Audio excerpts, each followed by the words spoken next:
Hello, everyone. Today we're going to be talking some very controversial things. And you might be wondering why are we doing this? So in swimming, it's like some people believe breaststroke is easy and like backstroke is absolute ass. And some people will say breaststroke is like the worst thing to exist on planet Earth. Some swimmers will think that doing 15 200s a day on the fastest interval they can make is a good idea, while others will say that is bullshit. You're doing garbage yardage. Literally not going to get any faster. And yeah, there's a lot of opinions that go around in swimming. And swimming is honestly a sport of rebellion, if anything. Swimming is like the sport of rebellion. You got old school coaches who believe in high yardage. Always work hard, and then maybe taper right before the big meet. And then you got this newer generation who's believing, okay, we shouldn't be doing that kind of garbage yardage because it'll destroy your technique. And we should also be wearing tech suits routinely, not just at the big meets, because why don't we want to go fast? So there's a lot that goes on in swimming, and between the old generation and the new generation. And today we're going to be talking about me and the three most controversial things I believe, because I myself will be considered kind of a rebel against certain kinds of swimmers. So let's get started. Number one. So the first thing that comes to my mind, breaststroke is much harder than butterfly. And why do I think breaststroke is much harder than butterfly? Well, you can first just say, okay, Henry, you're a butterfly. Of course, fly is easier for you. Well, no, I think breaststroke is harder than fly because here is like, listen to this. Breaststroke takes way long. First of all, it takes way longer than a butterfly race. If you're like at a CCS nationals level, breaststroke will probably take around 2 minutes and 20 seconds, while butterfly will probably only take around like 2 minutes and 5 seconds. That's like 15-second difference. For me, fly will take probably around like 2 minutes and 8 seconds, and then breaststroke will take around 2 minutes and 45 seconds. That is like basically saying if I ran my fly and my breaststroke like side by side, my fly would almost be overlapping my breaststroke. So you can tell that like breaststroke is going to be much harder than fly. And some people might be saying, "Oh, breaststroke, you can go easy because it's breaststroke and you get to breathe every time." No, literally, go try swimming a 200 breaststroke.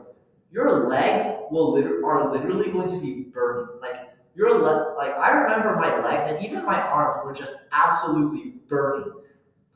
Like they were burning after swimming. One time when I swam in 200 breaststroke, it was not fun. Like like you will move it and it's like they are literally like stiff. Fly is like you get exhausted, but like breaststroke like makes your muscles just absolutely hurt from experience. So that is why I think breaststroke is much harder than butterfly. Not to mention, and if it's long course, well, breaststroke is going to be even more painful because it literally takes like forever to get across the pool. If you know what I mean, because you're literally just holding your glide and trying to get across that long ass pool of 50 meters. So yeah. The other controversial thing I think is underwaters should be at most 10 meters. And it's not to shit on people, like Leon Marchand or Ryan Murphy or people who are great at underwater. But personally, I think underwater rules should be shortened, especially in short course, because because let's be real, the pool is 25 meters. If you let people swim the 15 meters underwater, then are people even swimming a stroke? That is like the big question. Like, no, it's not even a swim race at that point. It's an underwater race, which is like, why are we even calling it 200 backstroke if people can go like more than half the race underwater? So that is like that's a big reason why I think underwater should be shortened, because if you're letting people swim underwater, well, then like yeah, and not to mention that like I think long underwaters are still risky, because when you're underwater you can't breathe, and if you go try to go too long just because you quote unquote think it's faster, people are going to black out. It's not safe.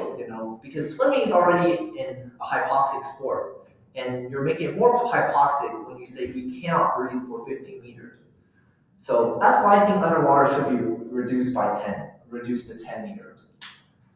And the last thing I'll say, this has been become a trend most recently, but I will stay steadfast to this, and it is that I am being good at breaststroke does not make you good at IM. And you do not need to be a good breaststroker to be a good IMer. And why is that? Well, the thing is, IM, you're swimming for 450s.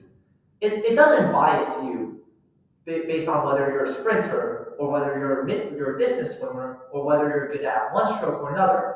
Because you're swimming all four strokes equivalently.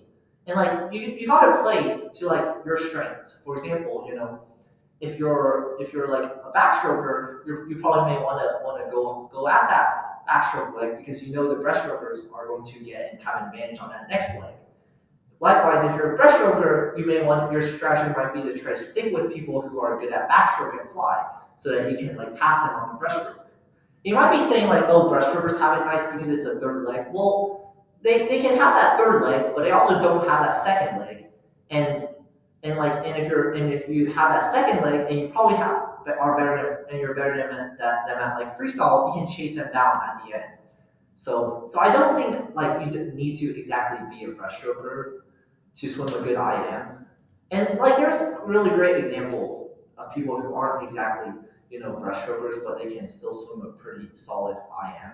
For example, like Phelps. Like Phelps was not a breaststroker at all, and he can still like do pretty good at IM. And then on a smaller scale, we have there's people who are great IMers, but breaststrokes like their weak stroke. Like obviously, I think you can't be like absolute dog shit at breaststroke. Like you still have to be able to swim it. You have to be able to at least decently swim all the strokes. And that's like kind of the problem with some breaststrokers because if you're a hyper specialized in breaststroke, you won't be able to swim backstroke, and you'll be too far behind others to catch up.